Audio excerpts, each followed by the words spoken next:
welcome back to our show, A Can of Bookworms. So today we're doing... You're not going to say our names? Oh, yeah.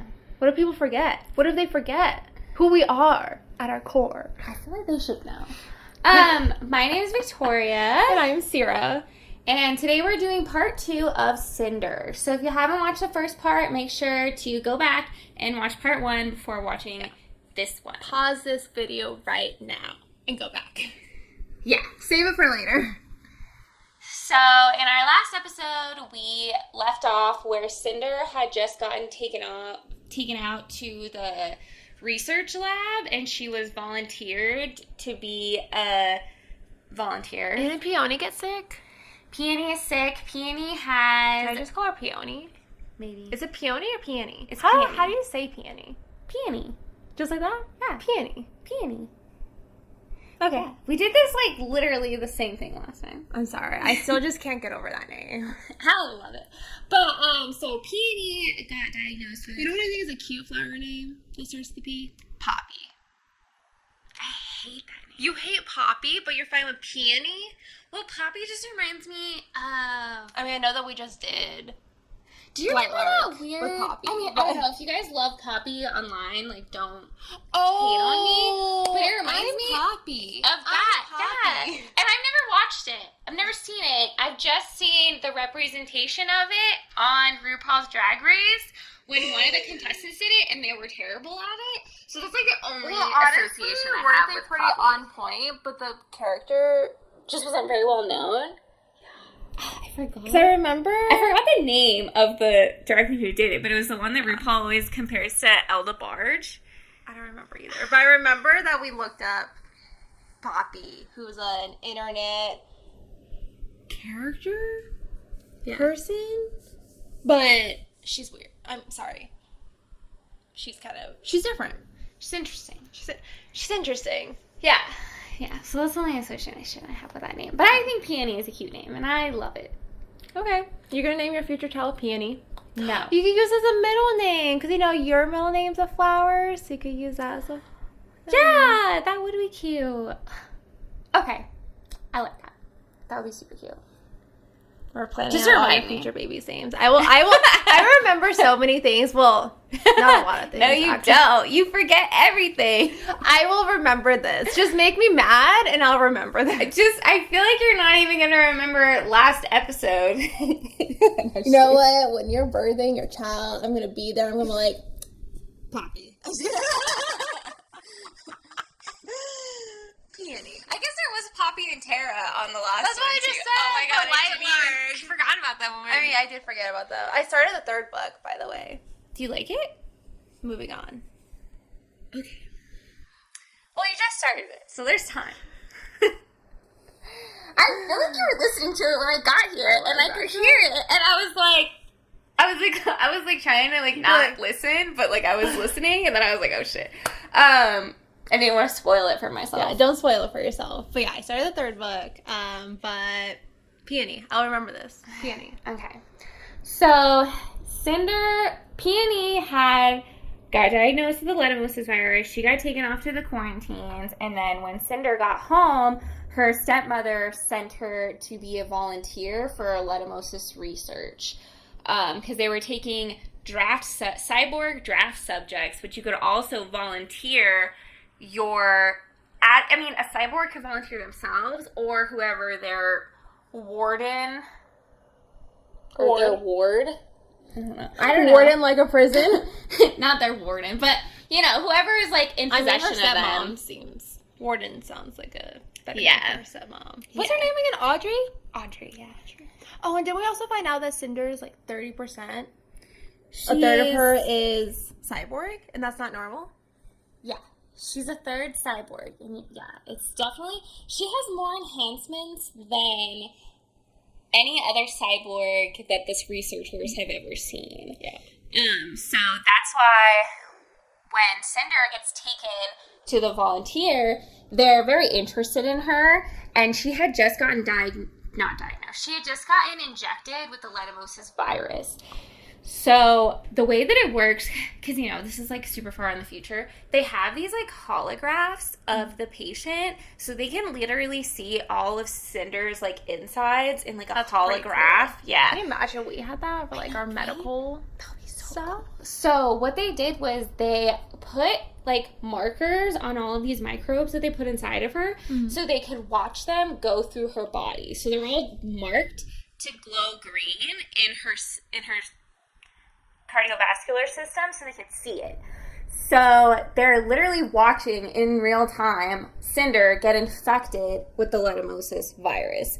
They're watching it go through her entire system, almost like a MRI, but it's like, you know, just all she is hooked up to a computer, and they could just, like, see everything. And they've got her in all these, like, you know, all these monitoring equipment and stuff, and they've even connected to her actual, like, because she's a cyborg, so she has, like, an actual, like, mainframe, like, in her head. Yeah. And they can actually, like, pop open, like, the back of her head, and she's got, like, a whole, like, mainframe computer system in there. Yeah. Yeah, so they literally plugged into her brain, essentially. And Cinder even says, like, she feels so violated, because it's literally, like, someone plugging into your brain and being able to access, like, you as a person. Like, it's just so weird. But, so they're watching her on this holograph, and it's, like, it's Dr. Erland and his two assistants, Lee and Fatine, yeah, that's her name. Lee and Fatine. And they're watching her, and they're, like, looking at all of her cybernetic parts, and they're just amazed by how much work she has done to her. Like I said, she's the most cyborg they've ever seen on anyone. And then they find this, like, weird little shadow in her, like, holograph, and they, like, zoom in on it, and it's right on her vertebrae, like, at the base of her skull. And it's, like, right where, like, your central nervous system starts, and, like, everything's, like, connected and everything. And it's, like, a little, they zoom in, and it almost looks like a chip.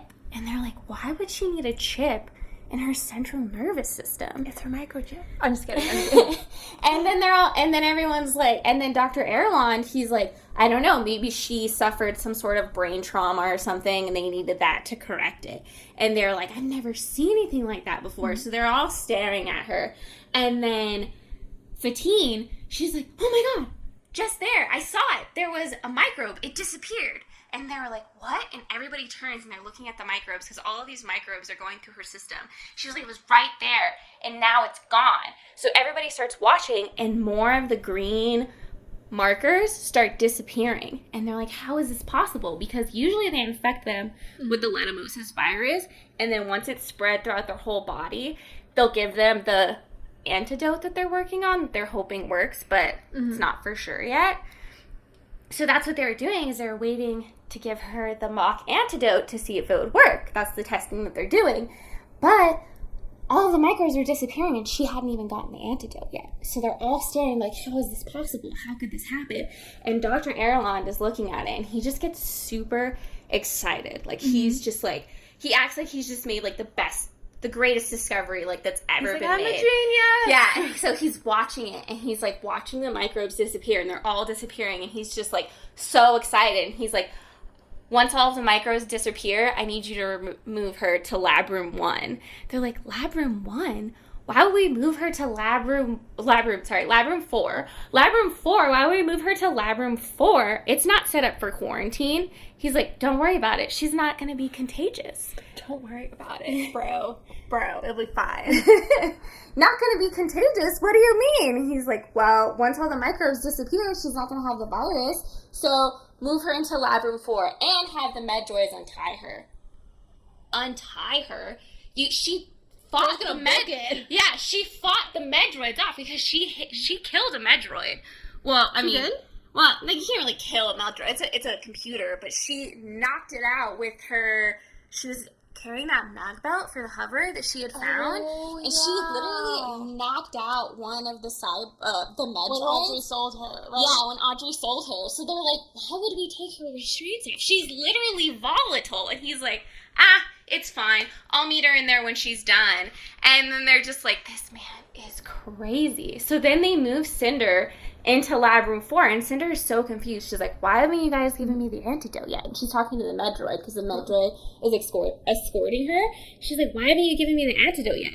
The android says nothing to her. He's like, you guys just gonna let me die? Like, you guys aren't even gonna try and save me? Like, you're not gonna give me this mock antidote that's gonna save my life? Like, you're not even gonna try? They're like, nah, we don't care about you. Yeah. So they wheel her in, and she goes into the room, and she's so confused because all of her stuff is in there. Like, all of the stuff because they had taken off her shoes, they had taken off her jacket. Like, they basically just left her in, like, her shirt and pants or something. I don't even know what she was wearing. She's probably wearing, like, a medical gown. But all of her clothes, all of her belongings were there. And she was like, why would they give me back my belongings if I'm going to die and they're going to take me to quarantines? She's so confused. And then she checks. She has this, like, metal compartment in her leg that she can, like, store stuff in. Yeah. And before... Drugs. Yeah, literally, if she wanted to. But before she went to the wastelands, she had stored, like, parts in there so that she could dismantle the hover or whatever she needed to. So she goes in there and she gets out a wrench because her idea is she's going to, like, attack whoever comes in there. Like what the nurses were saying. Yeah, like what the nurses are saying. Like, she's like, I'm going to attack whoever comes in here and I'm going to get out and I'm going to be free because she doesn't want to be held captive. Mm-hmm. Which I think is kind of crazy because as far as she knows, she's contagious. So it's like you would think she would want to stay and, like, not infect anyone. Like, she's just going to, like, run around and, like... I didn't even think about that. Just going to run around and wreak hell. Yeah. But whatever. I'm going out anyway. I guess she doesn't care. So she's... Yeah, because she's already been injected. But then she's sitting in the room and then this old man comes in and it's Dr. Erland. Was he also kind of giving... underlying creeper vibes because didn't one of his nurses say that he only keeps the young females and lets everyone else go? I think that I don't know if that's what they were trying to insinuate though. Like I think he is pretty much just like an innocent old man. I don't know. Maybe I think it's just a weird coincidence that he does that. But I just watched too much SVU that my mind obviously goes. And we also just listened to lessons in chemistry where everybody was a creep. So we're like, oh, he likes young girls. He's a creep, right? Which most and of he's the a doctor, definitely a creep. Lessons in chemistry, okay? It did this too in SVU. Years of SVU. Yeah, honestly, yeah. When I read that in the book, I was like, what? Young girls. I was like, what is going on right now? But no, I don't think he's a creeper. What are you doing, doctor? I don't think he's a creeper. Okay. And so he walks in, he introduces himself, and he's like, hello, Miss Lynn Cinder. I am Dr. Erland. And she gets confused, of course, like why he's there. And then she clutches the hammer, the wrench. Yeah, you're right. It's a wrench. So she has it hidden in her jacket, like in her sleeve. Yeah. And she's like, got it. She gets it like ready to let go. And then he's talking to her and he's like, you're pretty special. He's like, you're like none of the other candidates that we've ever had. None of the other volunteers. And she's like, well, maybe that's because I'm not a volunteer.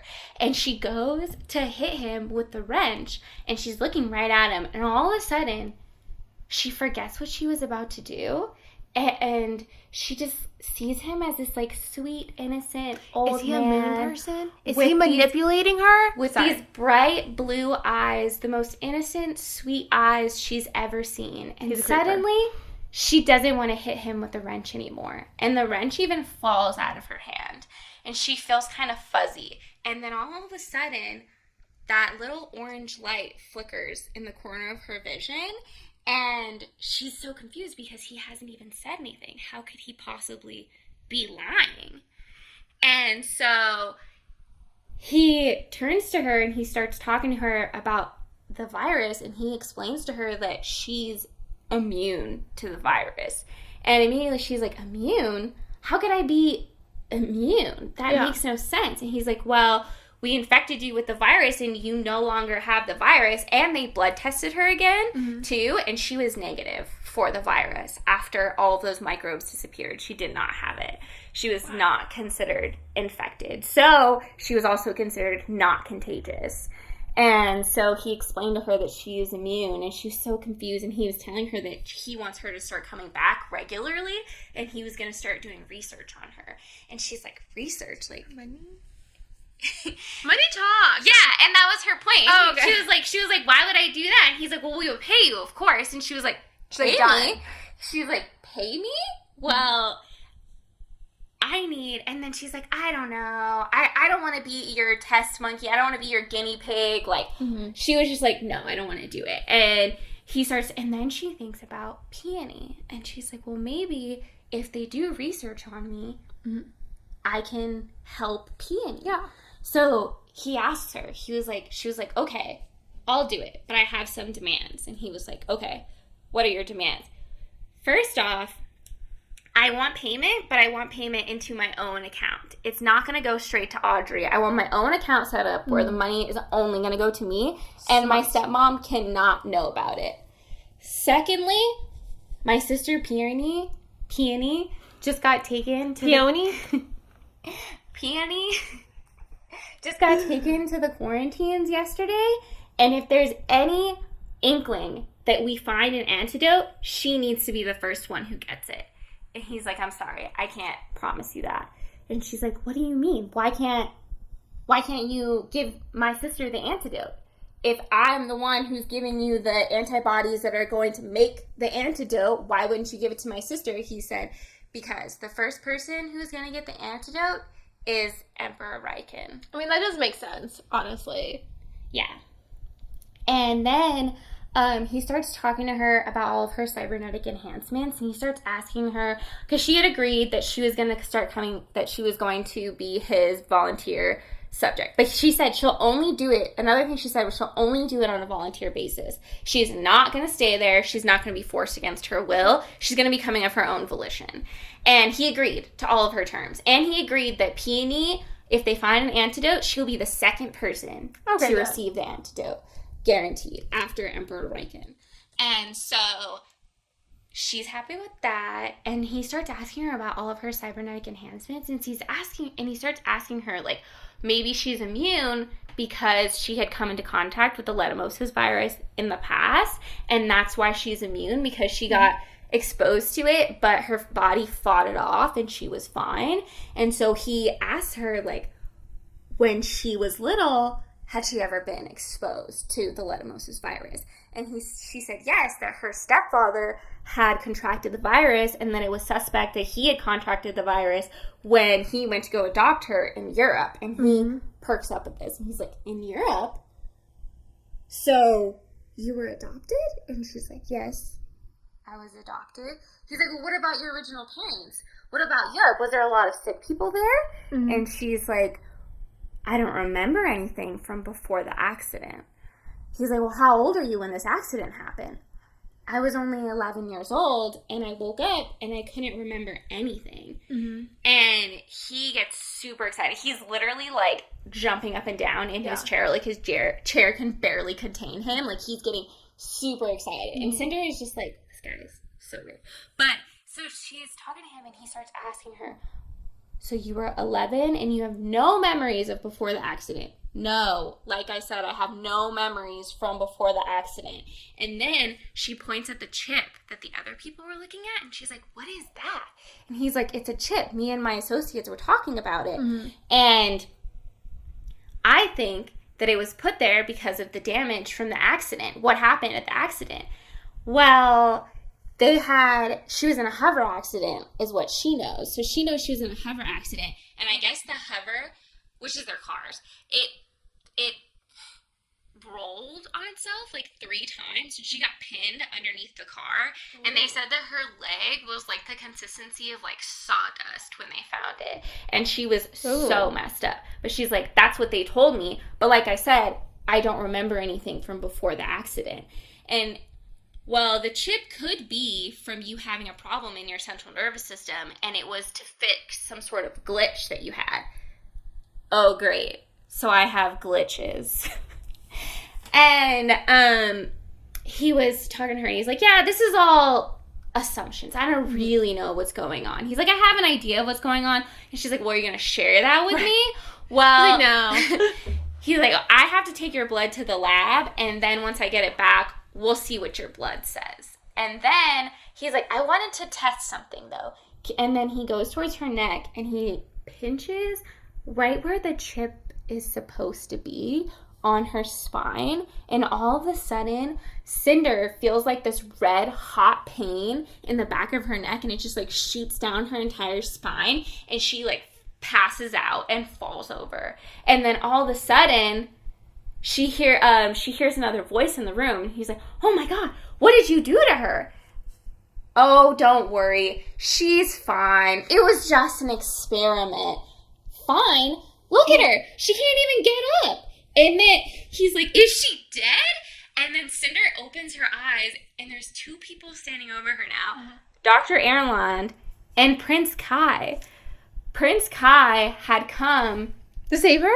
No. Oh. So Prince Kai, earlier that day, had gone to visit his dad, and his dad, has the leishmaniasis virus. And I guess his dad has already been infected now for 5 days. So he has his own... wing, research quarantine wing, and he's set up behind he's in a quarantine still, so he's behind glass, but his room is far more lavish, of course, than the quarantines that everybody else is in.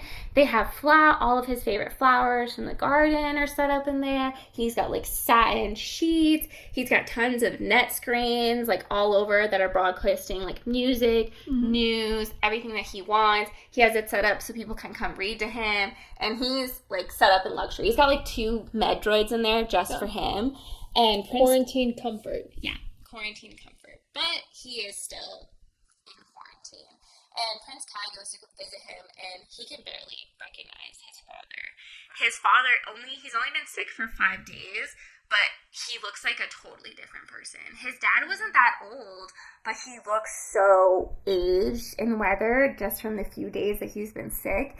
And he's covered in those purple, yellowish blotches that the leishmaniasis virus gives you, and he can barely even move. The only thing he can do when he sees him is raise his fingertips, and he can't even do anything else. And they can't go in the room with him, right? Because it's contagious. Yeah. Got it. So they can instruct the med droids what to do, because the med droids can be in there because they're androids. So they can tell the med droids what to do, and he tells the med droid to go give his dad some water.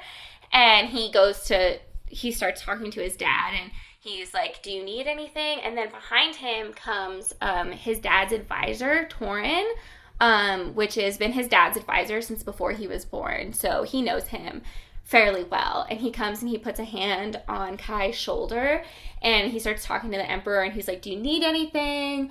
We can get you anything. Kai said, do you need a escort 5.3?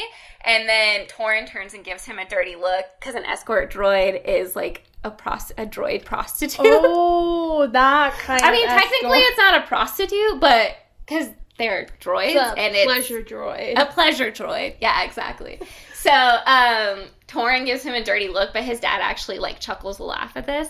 And then he starts going into a coughing fit. Aww. And then Kai takes a step back, and he starts talking to Torin, and he's like, how much time do you think he has left? Days, if that. And he's like, we have waited long enough, but we need to start making preparations. And then Kai thinks to himself, waited long enough? It's only been 5 days. And his dad isn't even dead yet. We need to start discussing a plan about Luna and the Lunars. We need to come up with a plan. And Kai's like, what plan? I'm not doing anything that they want. I refuse. I will not marry her. And he's like, I will never ask it of you, just as I never asked it of your father. But we need to come up with a plan for the Lunars. And Kai doesn't even really want to worry about it. All he wants to worry about is his dad, because his dad is dying. But as the heir to the throne, he does have to start considering what's going to happen when he has to take over. Yeah. Because the Lunars have been trying to start a war with Earth for the past 12 years. And the only thing that they will offer as their treaty, as a treaty agreement, is they want to get married to the Emperor. They were trying to convince Emperor Riken into a marriage with Queen Levana for the past 12 years, and he never said yes. So honestly, I think it's kind of convenient that Emperor Riken all of a sudden gets sick with the leishmaniasis virus, especially since no one else in the castle has it. Yeah. And then You know what it is? what? Suspicious. It is. It really is. And so, I don't know. I think that there's something weird about that. Yeah. And I don't understand why he would get sick when no one else is sick. And they're pressuring Kai. They're pressuring Prince Kai. They've even had that person come down, her consultant come down from Lunar. They said it's her thaumaturge, which I never heard that word before, so I looked it up, and it says, like, a magician or someone who does tricks. So I don't know, like because the court jester? I don't think that's what they meant by it, because they're all, like, I'm thinking more of, like, you know how, like, Merlin was, like, wizard to the king? King Arthur. King Arthur. I think it's more like that. So I think her thaumaturge is, like, her guider through magical, stuff. But that they all have magic, though, too. So I was like, I don't know what Does her... she do more magic than normal? Maybe she's just, like, extra powerful. So she gets to be her, like, right-hand man, but they call her a thaumaturge, which is weird because it literally means, like, magician. How do you spell that? Thaumaturge.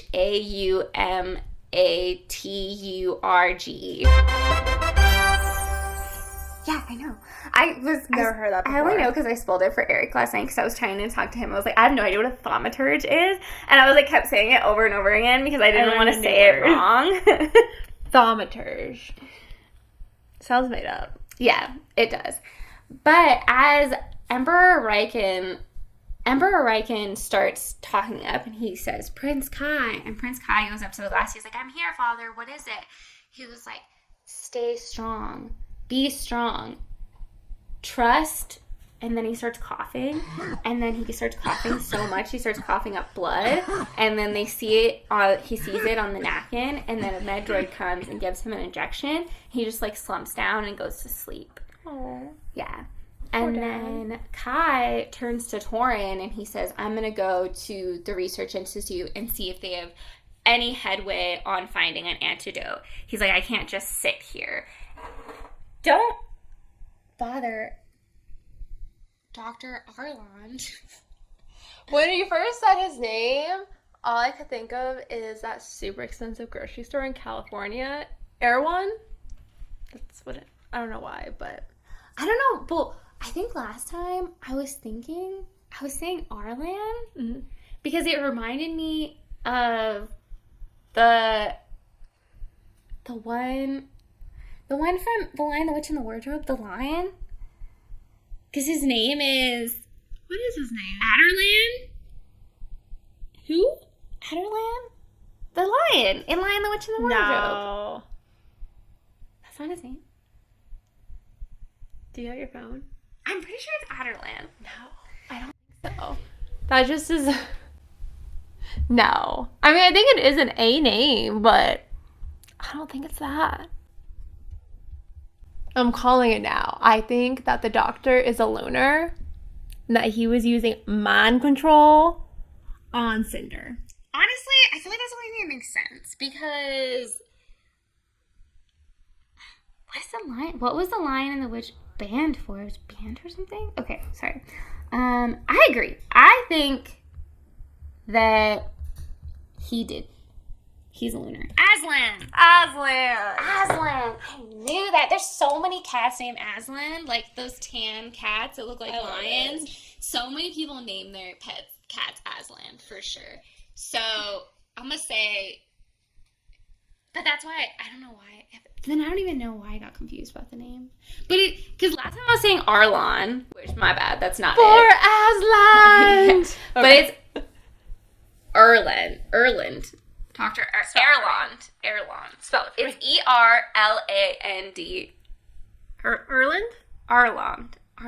Erland. Erland. Well, the person who was the audiobook said Arland. Okay. But I agree. It should be Erland. Like Erland, right? Like the whole Isla, how it should be Isla, or even the Spanish pronunciation of Isla. But no, it's Isla. Yeah, I don't know. So, Prince Kai turns to Torin, and he says, I'm going to go to the Research Institute, and I'm going to go see if they have any antidote.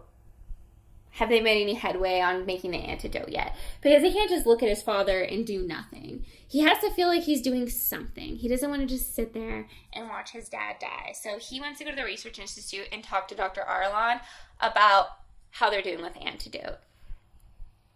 Don't bother Dr. Arlon. He's busy doing research. I can't just sit here and do nothing. I have to do something. So Prince Kai leaves and Torin follows him. But as soon as they leave the emperor's quarantines, they see a girl waiting for them.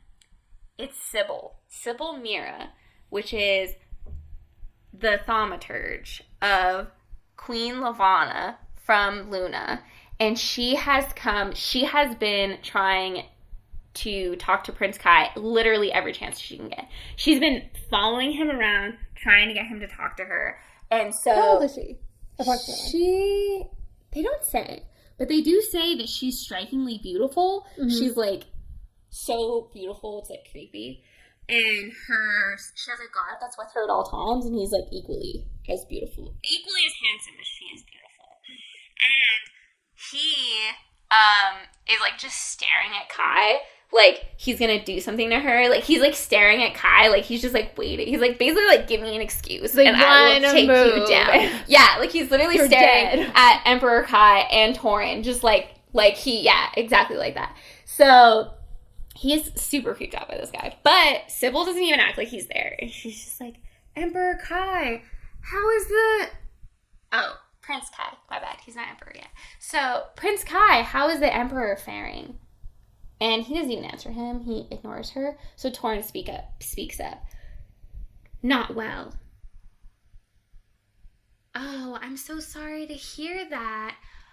The Queen Lavanna sends her regards for a speedy recovery. But she looks not sad at all. She actually looks like super happy about it. But like, she's not even trying to hide it. And Prince Kai goes, what do you want? Just a word with the future regent of the Eastern Commonwealth. Since you are going to be taking over soon, I did want to discuss a possible alliance. This is not time to discuss an alliance. And we have been trying to meet a peace treaty for the past 12 years. You're the ones who have been threatening us with war. Well, we have been sending over lots of alliance treaties, but you guys won't agree to it. That's because she needs to lower her demands. And so he leaves her. Him and Torin just like here's some prenups. Yeah. Her and Torin just, like, walk away and, like, don't even say anything to her. So they, like, take the elevator because they are on, like, the 7th floor in the research. So they take the elevator down to the Research Institute that all the normal people go to. And the commoners. Yeah, the commoners. So they're in the elevator having this conversation. As soon as they leave, they don't even say anything to her. They just walk out. And then you can just hear her as the door is closing. And she says, "Long live the Emperor," because that's what everyone says all the time. And so they just, like, walk away from her. And then Torin turns to Kai, and he's like, we really need to start discussing a plan. And Kai admits that he has been working on a secret plan. He's like, well, I've been doing some research, and I've been thinking of a new solution to the problem that you and my father have never thought of. Please, Prince Kai, proceed. What is it that you have found that we haven't thought of yet?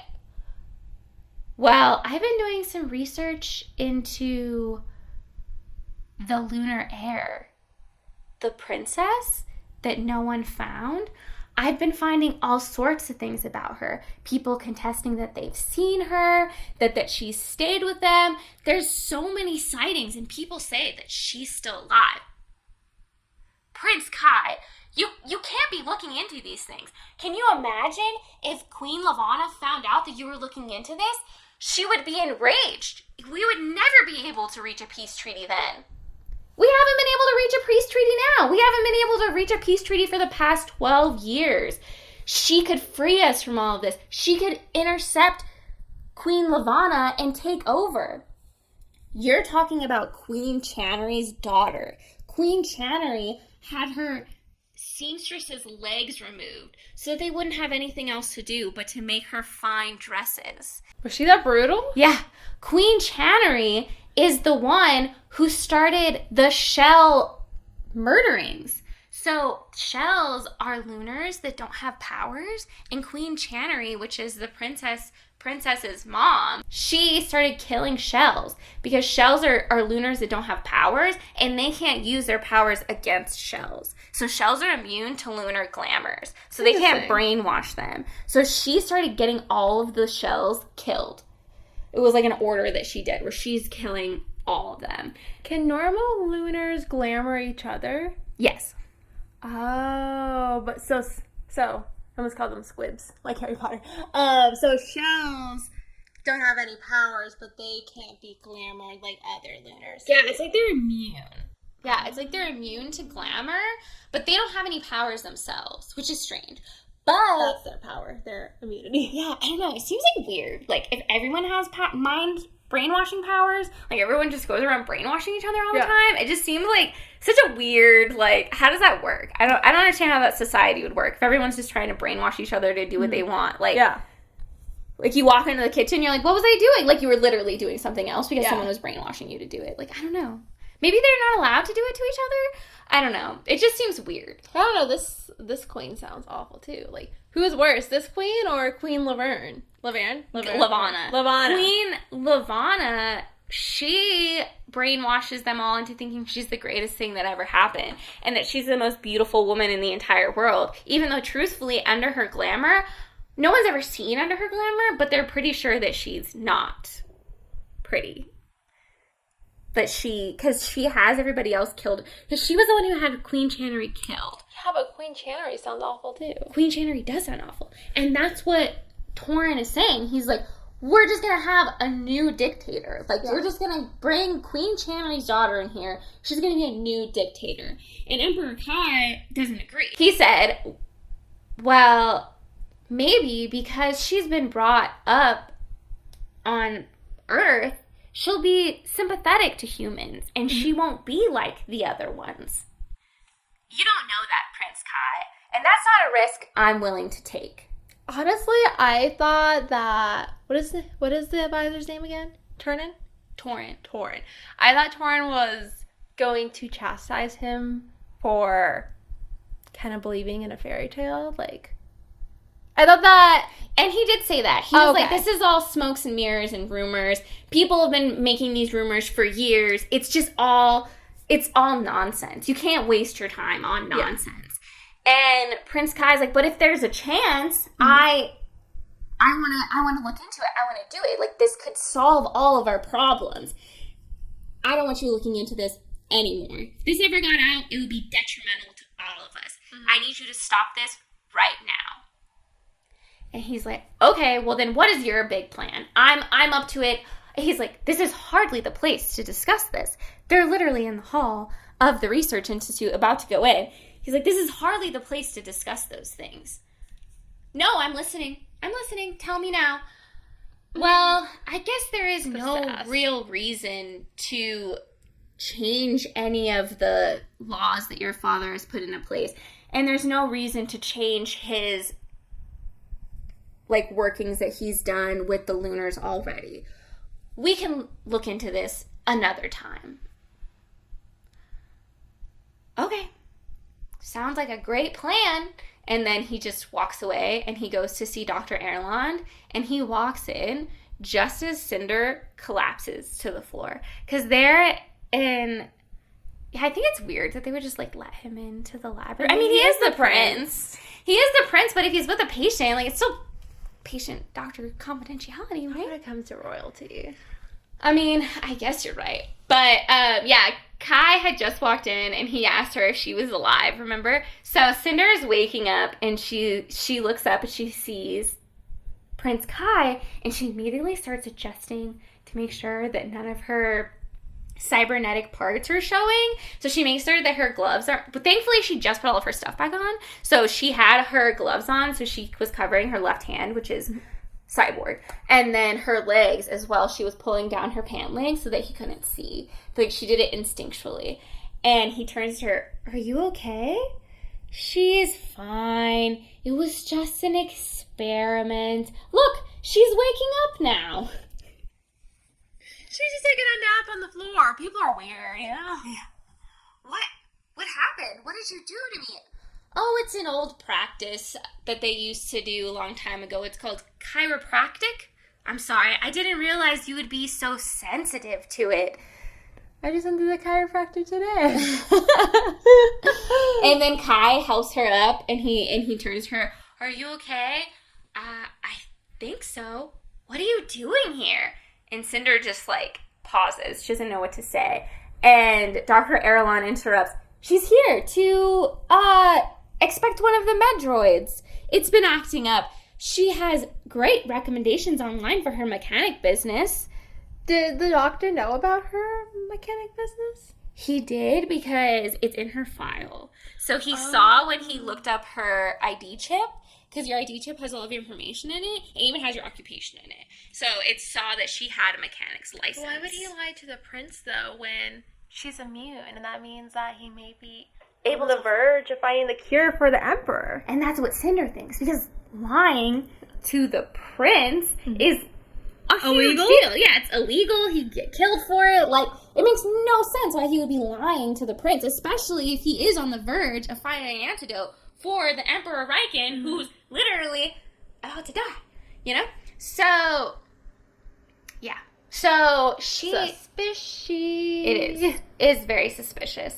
No, that's not the right word. Suspicious. Thank you. And Prince Kai turns to her, and he looks at both of them. He's honestly not convinced. He's a little confused, because he's like, "Well, where's the Medroid then?"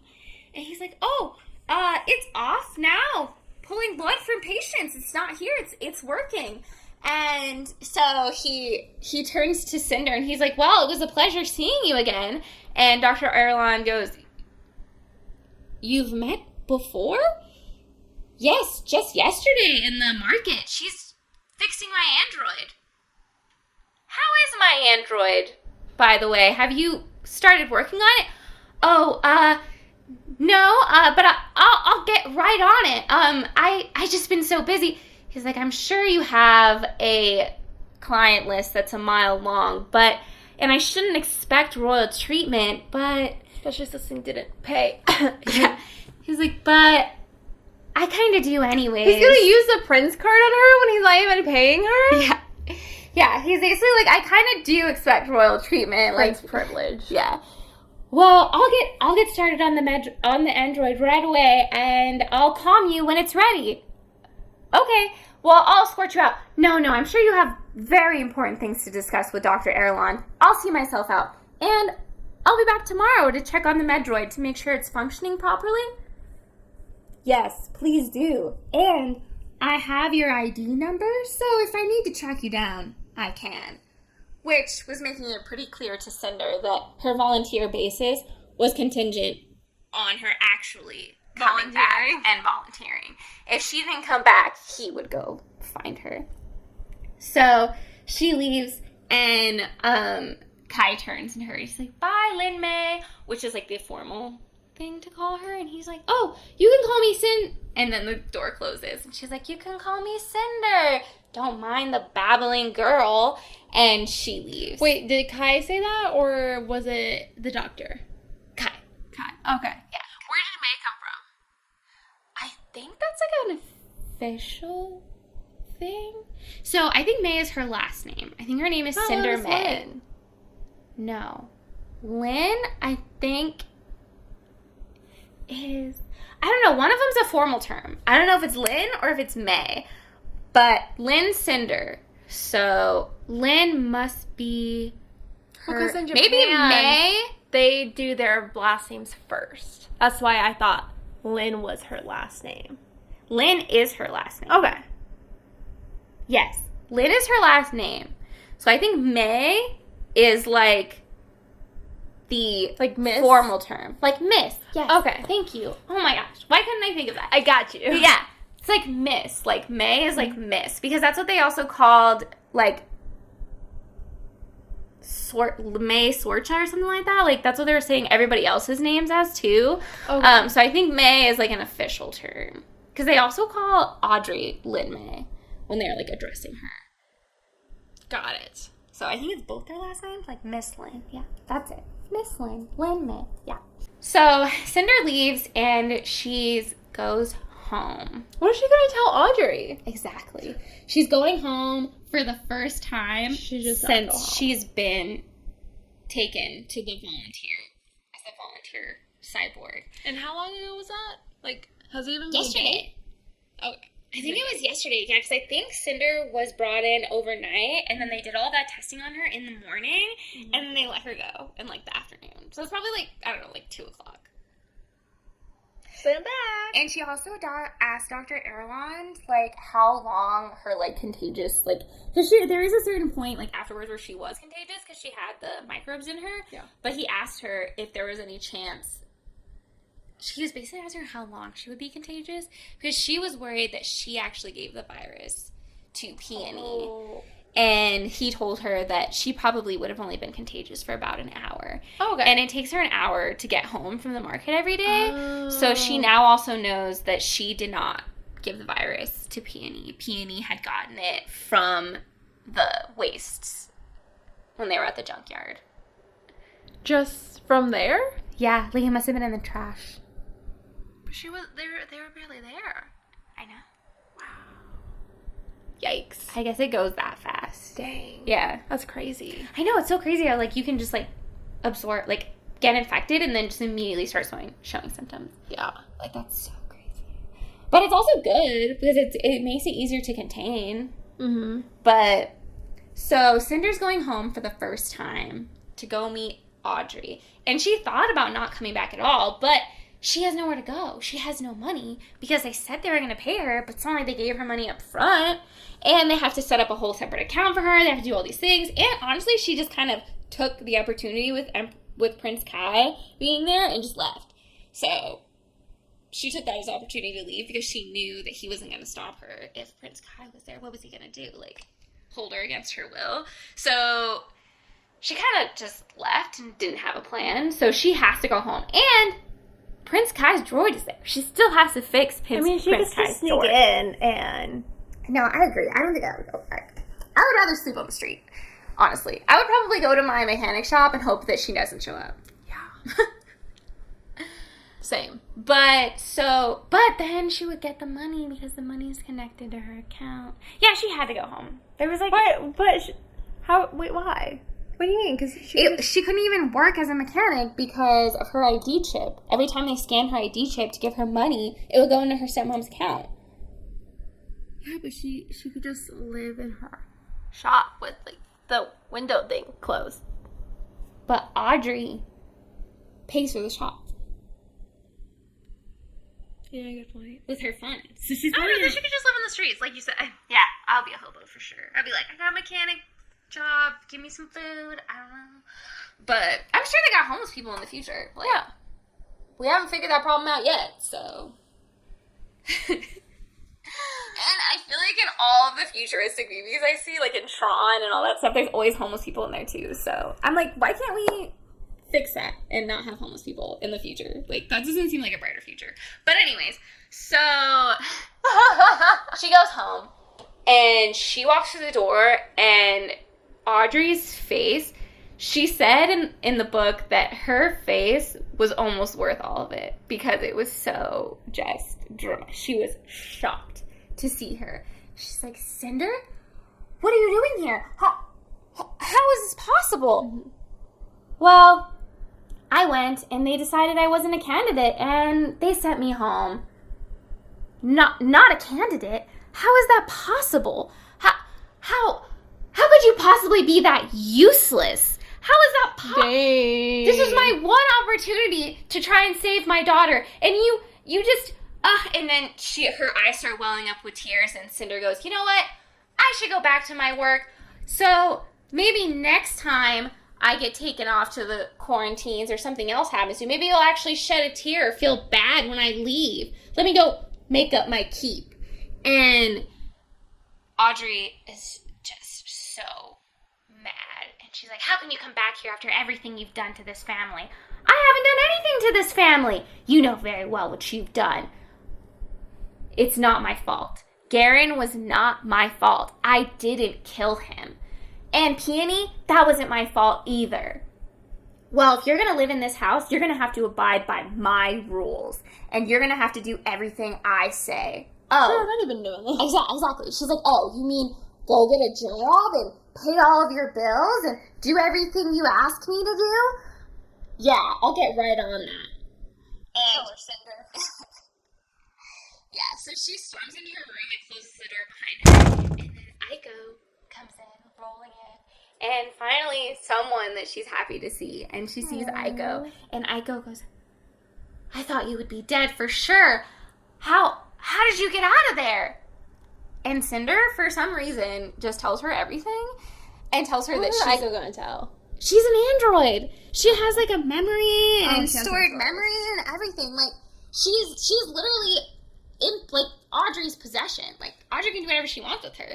So, yeah, I'm surprised she's not programmed to tell all of the lies already. But, you know, I mean, what is Audrey? Audrey can't do that. She doesn't know how to program things. Audrey's not smart enough. Yeah, never mind. I get it. So, Cinder turns to Aiko, tells her everything, tells her she's immune, tells her everything, tells her she's going to get paid.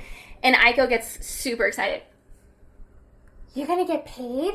You know what this means? What? What does it mean? We can go to the ball, and you can get a dress that's even prettier than pearls. I can't go to the ball, Aiko. What? Why not? You have the money now. We can get you a nice dress. We have to get rid of those awful boots right away. And she just starts, like, jammering on. Audrey is not going to let me go to the ball. She would rip the dress right off me and sell the buttons. It doesn't matter that I have the money now. I'm still not going to be able to go. Well, what are you going to use the money for then? You remember that old car that we saw in the waste? The junkyard? The junkyard? Yeah? Why? Well, we're going to go get it, and we're going to fix it up. For what? Why would we want that old thing? Well, we're going to use it to escape and get out of here. And then Cinder starts going through... drive to Germany. How many hours did we find that one? She's driving there, okay? She's getting there. She could do it. I have full faith in her. She's driving from China to Europe, okay? But... she starts going through all the mental lists, and she starts downloading the entire, like, manufacturer's manual of the car, and, like, she starts getting, like, mentally ready, like, in her brain, just, like, downloading all the files and, like, doing all the cyborg things. And then they go to Prince Kai, and Prince Kai is running through the castle, and they find out that Emperor Riken has died. Already? Yeah. He didn't even have days left, like Torin had said. And he ran through the castle to be with his dad, but when he got there, he was too late. But I didn't know what the Emperor was trying to say to Kai. What his last words were. I know. It was like, I bet he was going to say trust no one, but I don't know. That's just what I think. But he's like, don't trust Lavanna, that bitch. Yeah. And then Torin was there, and Torin was at his side. And Kai feels so guilty that he didn't make it. And Torin goes, it was just moments ago that he passed. We need to start preparing. We have to do a calm. We have to tell everybody what's happened. But it's so soon. Do we have to tell everyone? We all have to mourn together as a country. And someone comes in and they said, a calm has just come through from Lunar. It's Queen Lavanna. And the comm said, my dear Prince Regent, may I be the first to offer my condolences on the loss of your father, the good Emperor Riken. May he forever rest in peace. Though the occasion is tragic, I do look forward to continuing the talk of an alliance with you. As the new leader of Earth Eastern Commonwealth, as I see no reason to defer these conversations until your coronation, whensoever that shall be, I do think it appropriate to plan a meeting as soon as convenient in your time of mourning. My shuttle is prepared. I can depart as soon as your next sunrise, and come to offer both my sympathies and my congratulations in the flesh. I will alert my thaumaturge to expect my arrival. She can ensure that accommodations are adequately prepared. I ask that you do not concern yourself with my comfort. I am sure you will have many other concerns during this tragic time. My sympathies are with you and the Commonwealth. Can we just call her thermometer now? Might as well. Sorry, I ruined the moment. I like it better. But Prince Kai turns to Thorin. How could she possibly know already? There must be spies. There must be spies. They saw you running through the castle in the middle of the night, and they made assumptions. What else could it have been? Queen Lavanna here? This has never happened before. The people will be enraged. What will we do? And what do they mean? Her accommodations. Removing the mirrors. The Lunars don't like mirrors. They can't trick them like they can us. That's why, and when she came over on the comm, because it was like face to face. Like a hologram? Yeah, it was like a holographic message. And she had like a veil over her face, like a white veil over her face. Because I guess they can't, well, I mean, it makes sense. They can't glamour people from over comms. Oh. So she had this veil over her face so they couldn't see what she really looks like. Mm-hmm. And so that they couldn't, so they couldn't see what she actually looked like. And Prince Kai is like, remove the mirrors. And he said that the reason they remove the mirrors is because they don't even look at themselves in the mirror. Because the more that they can convince themselves that they're beautiful, the easier it is to put on the glamour. So they don't want them to see themselves in the mirror because then the lies are in their head. I mean, the truth is in their head, and it's harder for them to lie. So they don't even look at themselves in the mirror. So it's like a fake it till you make it mindset with their glamours. Yeah, exactly. So they gotta believe their own lies. Yeah, I mean, it makes sense. I mean, the mind is a powerful thing. And so all Lunars don't like to look at themselves in the mirror? Or just Lavanna? I think it's... Or especially Lavanna. I think it's especially Lavanna. I don't think that it's everyone, because the Lunars are actually exceptionally beautiful people, like, without the glamours. Mm-hmm. She, just in particular, I think is ugly. Or maybe she thinks she's ugly. Maybe she's more normal looking than other people. But her especially, like, no mirrors at all. Like, do not keep throwing it at me. Like, if she even sees a mirror, it's considered like an act of treason. Like, it's a big deal. And so they have to prepare for her visit. So they start getting everything prepared, and they also start getting a conference prepared so that they can tell all of Commonwealth that Emperor Riken has died. So even though they're in New Beijing, he's not just the Emperor of New Beijing. He's like the Emperor of Commonwealth. Every different country has like their own government, but he's especially the king of New Beijing. But he's the king of all Commonwealth. That's why Lavanna wants to marry him, because he's the most powerful. You separated your bangs. I know. You just did that yourself. I seen it. Okay. But like this part, I'm telling you, I think that you should just start using a flat iron. I did. Oh. Before I left the house, I did it. Things are so difficult. I literally did it, and I used hairspray right afterwards. Yeah. I literally even sectioned it off and did it each section by section, and it still got flat. I mean, they do look better. Then I did flat iron them. I did a combination of it. I did the round brush, and then I flat ironed them, and then I round brushed it again, and then as soon as it got like the shape that I wanted, I hairsprayed it, and then I called it a day. And then I came to your house after I did this part. Because I thought my hair had a lot of steps. You fixed it though. They're not separated anymore. So Cinder gets woken up by a comm. And the comm said that Peony has now entered stage 3 of the leishmaniasis disease. And leishmaniasis only has 4 stages. So she's almost to the end stage of the leishmaniasis disease. So she calms for a car to take her to the quarantines. And this is the first time Cinder has ever calmed herself a car because she's never had her own money before. Mm-hmm. So she actually did get the money from Dr. Erland, and he was good on his word and he made the account. So she takes the car to the quarantines to go visit Peony. And because no one has ever tried to get into the quarantines before, there was, like, no security. She basically just, like, walked in. Wow.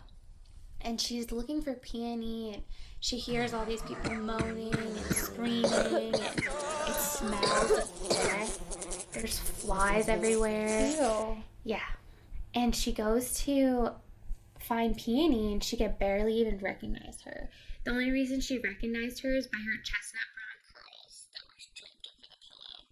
And she's, like, curled up in the fetal position, like, holding onto her blanket. Oh. And she's like, Peony, I brought you a blanket. And Peony opens her eyes. Cinder? Is that you? What are you doing here? I came to visit you and see how you're doing. And she's like, how can you be in here? How are Mom and Pearl? Are they? No, they're not infected. And we all miss you terribly. What did I do? What did I do to deserve to be in here? I must have done something wrong. This must be punishment for something. Aww. No, it's nothing you did, Peony. It's just the disease. It's terrible.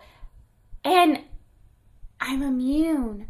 I'm immune to the virus. We're going to start working on an antidote, and maybe we can get you out of here. Get me out of here? What do you mean? How long do you think it's going to take?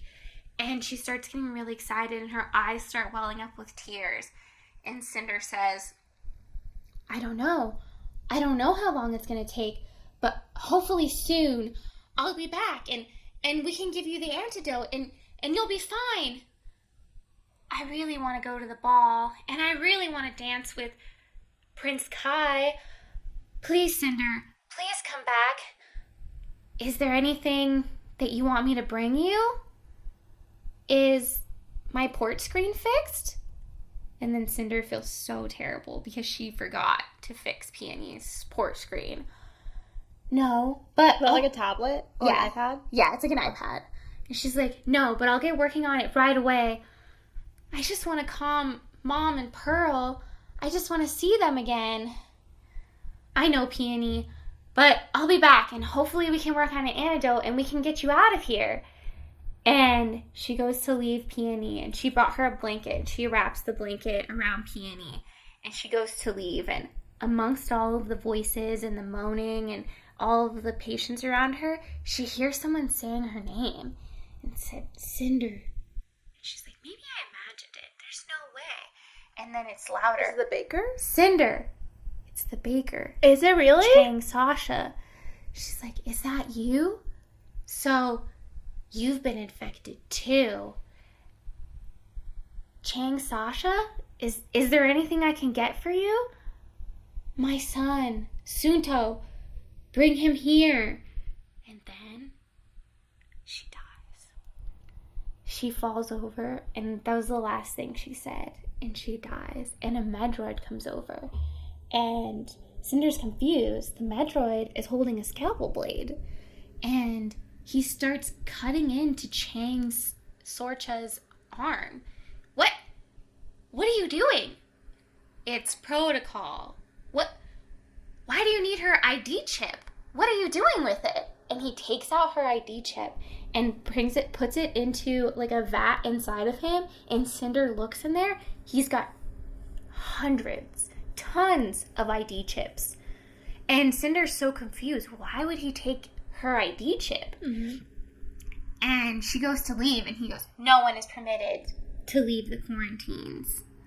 Well, I'm not infected. And he takes out a syringe from inside himself, draws blood from her, and then she's waiting and waiting because he's running the test to see if she has the leishmaniasis disease.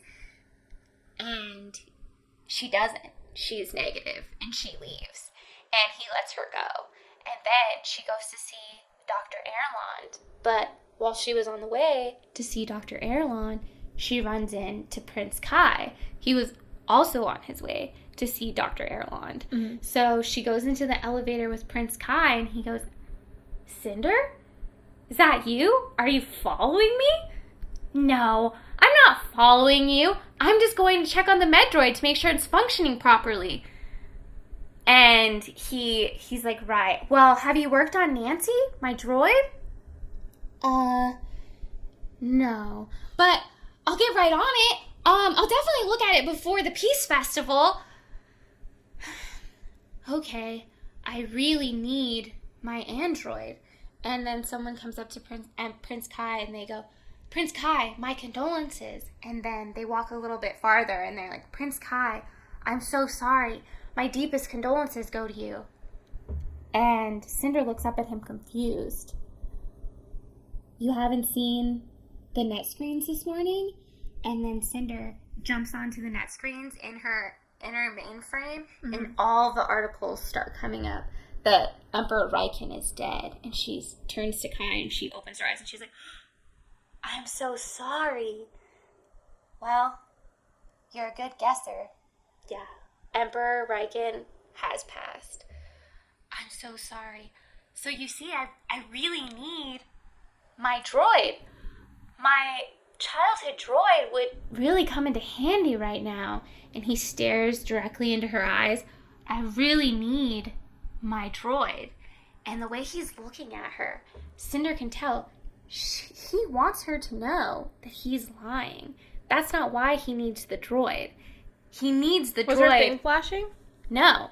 Oh, yeah, it did flash. But by the way he's looking at her, like, he's, like, opening his eyes and looking at her and looking down at her, like, he wants her to know. Hint, wink, wink. That's not why he wants his droid. He needs his droid, and it is a matter of national security. Like he told her that first day in her shop, he needs it. And then he tells her that the Lunars are coming, and Cinder is in shock. Queen Lavanna? Here? In our time of mourning? Why would she come now? Because we're in mourning. She wants to take advantage of our weaknesses, and she wants to discuss a treaty now. But what are people going to say? Queen Lavanna has never been here before. What, with the glamours and all of their things that they can do to us, everyone's going to be scared. I know. That's why I need my droid as soon as possible. It's sentimental.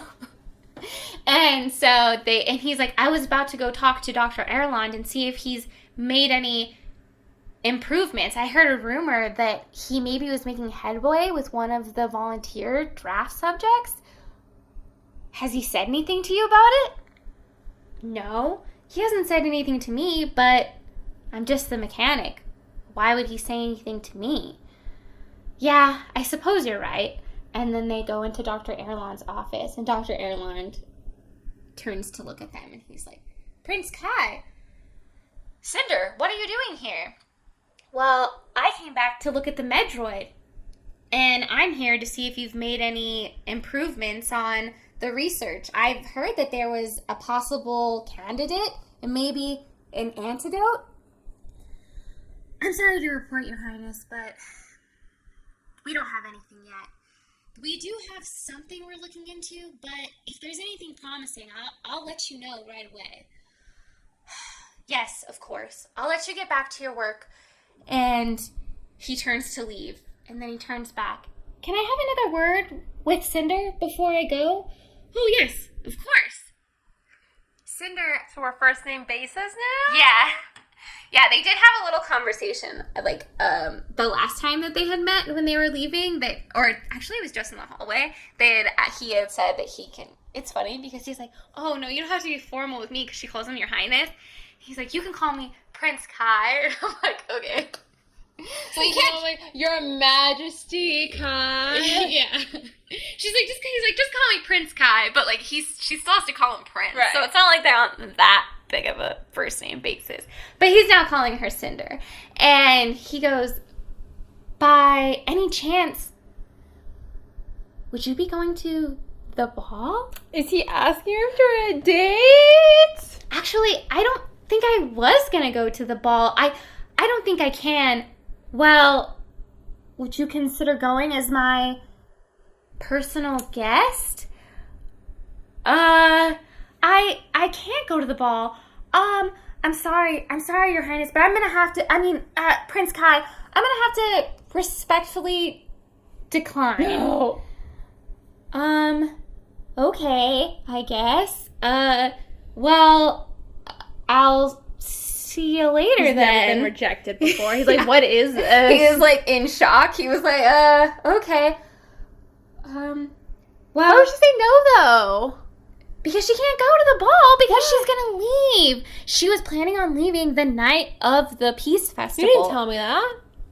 Well, she says it right now in her head that she's leaving the night of the Peace Festival because that's the only night that they're going to be gone. Audrey never leaves the house, ever. Audrey is at the house 24/7. She doesn't work. Mm-hmm. She doesn't do anything. She literally just sits at home and like nags about everything all day. That's literally all she does.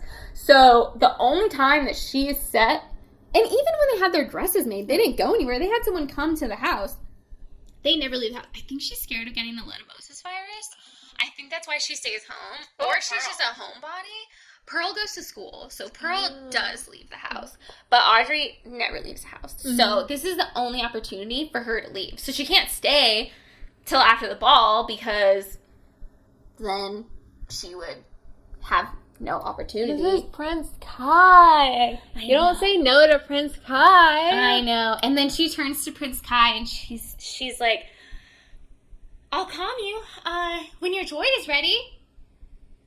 Okay. Thank you, Cinder. And thank you, Dr. Erland. And he leaves. And then she turns to Erland and she's like still like in like all of her sensors in her brain are going off. Like her heart rate's going too fast. Like she needs to calm down. She's like, did you see that? He asked me to the ball. Yes, I know. I was sitting right here. I had front row seats. Why would he ask me to the ball? Well, the prince has many women that are going to be pestering him at the ball. He probably just wanted some relief from that. Right. And then she starts thinking, of course, he doesn't actually want to go to the ball with me. I'm just the most convenient option. He couldn't possibly actually want to go with me. There's no way. And then she's like, and then she just keeps going over this in her brain. Like, she's like, I just have to think this. Like, there's no way he actually likes me. Like, no way. And I have to leave the country. Like, I can't be having a crush on the prince right now. Gotta be driving to Germany. Yeah. And so she turns to Dr. Erland, and Dr. Erland is like, I have found many interesting things with your blood work. And then he starts asking her again about all of her cybernetic parts and everything that's going on with her. And he's like, you are, in fact, immune to the virus. And he starts talking to her about how they're going to start having to do more tests and research, and they're going to have to do all of these things. And then Cinder just can't stop thinking about Emperor Kai, and she was like, well, wouldn't you want Emperor Kai to know that we possibly have an antidote? Why wouldn't you tell him? And especially now with everything going on. What going on? What do you mean? Well, Prince Kai just told me Queen Lavanna is coming to visit today. Queen Lavanna is coming to visit here at the palace today? Because the Research Institute is at the palace. So he's like, you have to get out of here right away. You cannot be seen by the queen. What? Why would the queen care about me? You don't understand. You have to leave right now. She can't know that you were here. She's like, but what about Prince Kai? It's going to be really difficult for him. You can't think about Prince Kai right now. It's a matter of life or death. It's a matter of survival. You have to leave. She cannot see you. What? Why? I was thinking I was going to have more time. I didn't want to have to go through this with you right now, but you're lunar. Lunar? Me? I can't possibly be lunar. No way. Your test has to be wrong. You are. You are, in fact, lunar. And I think that's where your immunity comes from. And she saw that little orange light flash in the corner of her eye. You're lying. I can't possibly be lunar. No, you are, in fact, lunar. I suspected it as soon as you came in. And as soon as your body was immune to the disease. You see, lunars can't be infected by leishmaniasis. They can't? Well, I'm sure, of course you know that the leishmaniasis disease was started by the lunars coming down to Earth and infecting everybody else. They're immune to the virus, but they can carry it. So they have been infecting people unknowingly for years. Wouldn't that make her contagious, though? Technically, like, by his reasoning? She isn't. So there are people that can carry it and not be sick. Wait, anti-symptom? Yeah. What's the word? Non-symptomatic? Yeah. So they can be non-symptomatic and have the disease, but not get affected by it. And that's where the disease came from. So essentially, like, the lunars would get it and they would have, like, a cold, and they came down to Earth and they would infect everybody else. So the lunars weren't coming there to be these evil people and infect everybody. They were coming here to escape. They were coming here to escape Queen Lavanna. And a lot of lunars had come down from Luna because ever since they did the shell, like, elimination where they kill all the shells as soon as they're born. So some people, if they would have a shell baby, they would escape to Earth so that their baby wouldn't get killed. Okay. So people have been slowly infiltrating the Earth as lunars for years. And that's what Dr. Arland is explaining to her, that she's a shell and that she was brought to Earth to be protected, is probably how she got there. And then he confirms, you were 11 years old when you received your operation, right? Yes, I was 11. Well, and you don't remember anything before that, correct? No, I don't remember anything before that. Why? He's like, it makes sense that you're a lunar because you don't remember anything before that. You were probably on Luna. And he thinks that her chip might have something to do with it, why she can't remember. And he was telling her that she has to leave because Queen Lavanna hates shells, because shells are susceptible to her glamour. So she has to leave as soon as possible before she finds out that she is a shell. She'll get her killed right away. She will kill her if she sees her. So she has to get out of the castle as soon as possible. And then she tells Dr. Arnold that she went to visit Peony. He's like, wow, I wish she wouldn't have done that. No one's allowed to leave the quarantines once they come in. She's like, well, they tested me before I left and I'm negative, but I saw something weird at the quarantines. Weird? What? Well, they were stealing people's ID chips, the Medroids. Well, they have been stealing ID chips in poorer countries. People have been taking on people's identities and they've been selling them illegally, but I would have thought that the market would have been saturated with unneeded ID chips since the leishmaniasis virus has been taking over the planet for 12 years now. I would have thought that they wouldn't need to do that anymore. I saw it. They had hundreds of ID chips. Well, and then Cinder started getting sick to her stomach. She started putting it all together, and she's like, I have someone's ID chip. Everything, because she's lunar. She wasn't born with an ID chip implanted.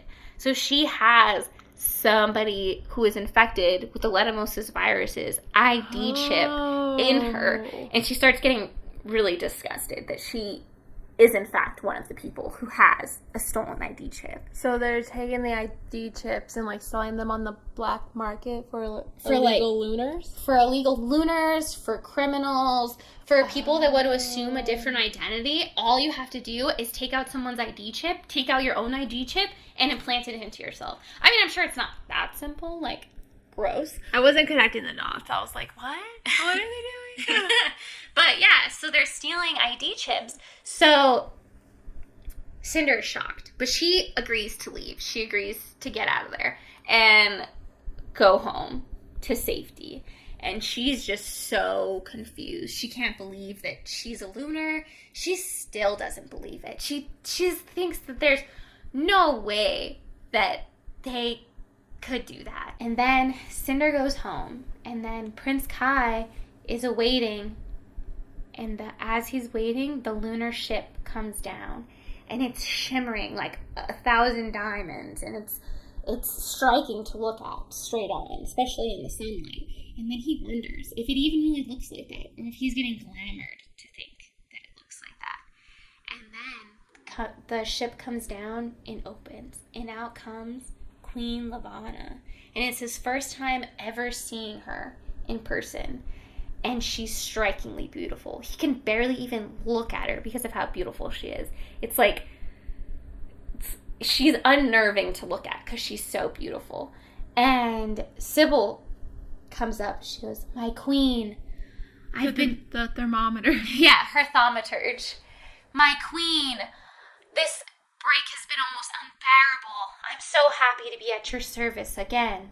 And the queen turns to Prince Kai and she goes, "Prince Kai, I offer my deepest condolences. I don't want you to be worried about anything while I'm here. And as soon as you feel up to it, I would like to discuss a treaty." She's like, I don't want to, stress you out. No pressure, but there's pressure. She's like, "No pressure, but I just flew here from Lunar, and I've never done that before, so, but it's no big deal. Everything's totally fine. Just treat me like any other girl." And then Prince Kai looks at her. "We're honored to have you here, Your Majesty." And all of a sudden, he's looking at her, and he's like, "She's so beautiful. I love her. I love her. I have to do everything she says. She's everything. I need her." And then he digs his nails into his hand so hard that he snaps out of it. And he knows that he has just been glamored. And he's still in shock. And he's like, "Queen Lavana, let me show you to your quarters. Let me escort you this way." "There's no need for that. Sybil can escort me to my quarters. But I would like to speak to you as soon as convenient to you.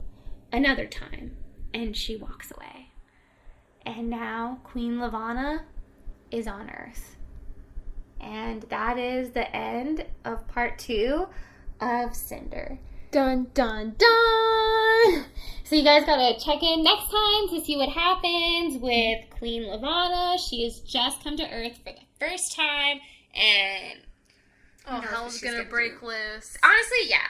So you guys gotta tune in next time because it gets pretty wild after this. And Cinder has just learned that she is lunar, so she's having an identity crisis for sure. For sure. So make sure to like and subscribe so you guys don't miss next week's episode. And go ahead and comment below if you guys have any questions or concerns. And Emotional outbursts. But we'll see you guys next time. See ya. Bye.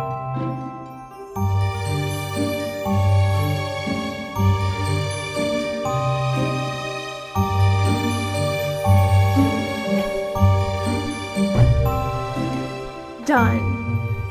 So, again with the chips. Does the doctor know that they're... Because the med droid said that it was procedure. So shouldn't the doctor know what's going on? So somebody programmed the droid to do that. Oh. So somebody illegally programmed a research droid to collect IG chips. Yeah. Or somebody above Dr. Erland gave that command because there's he some, knows like, illegal nothing about stuff it. Yeah, he doesn't know going anything about on. it. Yeah. I still think that he's a lunar. He has to be a lunar. He glamored Cinder when he made her drop the wrench. Is that what happened? I mean, maybe that's She why could he have had a knows that glitch. she's Cinder. She had a malfunction. She had a malfunction. That's what she can call her identity crisis, a malfunction. Yeah. It's a glitch. Okay, done.